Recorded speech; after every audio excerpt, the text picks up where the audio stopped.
नमस्कार, स्वागत है आपका आकार आईएएस में। भारत के 18वीं लोकसभा का पहला सत्र 24 जून से शुरू होने जा रहा है।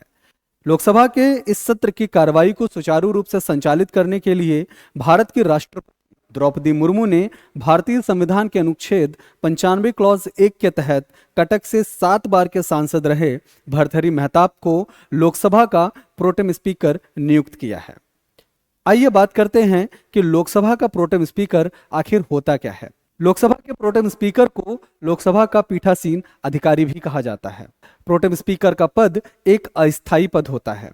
लोकसभा के नए अध्यक्ष के चुनाव तक वह लोकसभा की समस्त कार्यवाहियों को सुचारू रूप से संचालित करता है तथा लोकसभा के नए सदस्यों को शपथ दिलाने का कार्य भी प्रोटेम स्पीकर के द्वारा किया जाता है। भारतीय संविधान में प्रोटेम स्पीकर का जिक्र कहीं नहीं मिलता है, बल्कि संसदीय कार्य मंत्रालय की ऑफिशियल हैंडबुक में प्रोटेम स्पीकर के पद की बात कही गई है। अब बात करते हैं कि आखिर प्रोटेम स्पीकर का चुनाव कैसे किया जाता है। इसका नियम यह कहता है कि प्रोटेम स्पीकर के पद पर सदन के सबसे वरिष्ठ व्यक्ति को नियुक्त किया जाएगा।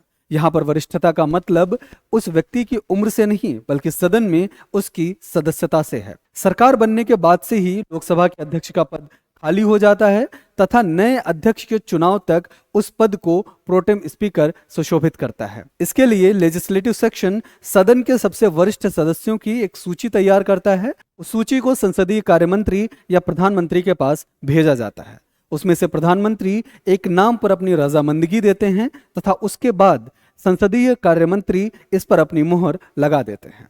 उसके पश्चात इस नाम को भारत के राष्ट्रपति के पास भेजा जाता है और राष्ट्रपति की स्वीकृति के पश्चात राष्ट्रपति भवन में प्रोटेम स्पीकर को शपथ दिलाई जाती है तथा प्रोटेम स्पीकर नई लोकसभा के सत्र को संचालित करता है तथा उस सदन के नए सदस्यों को शपथ दिलाने का कार्य भी प्रोटेम स्पीकर के द्वारा किया जाता है।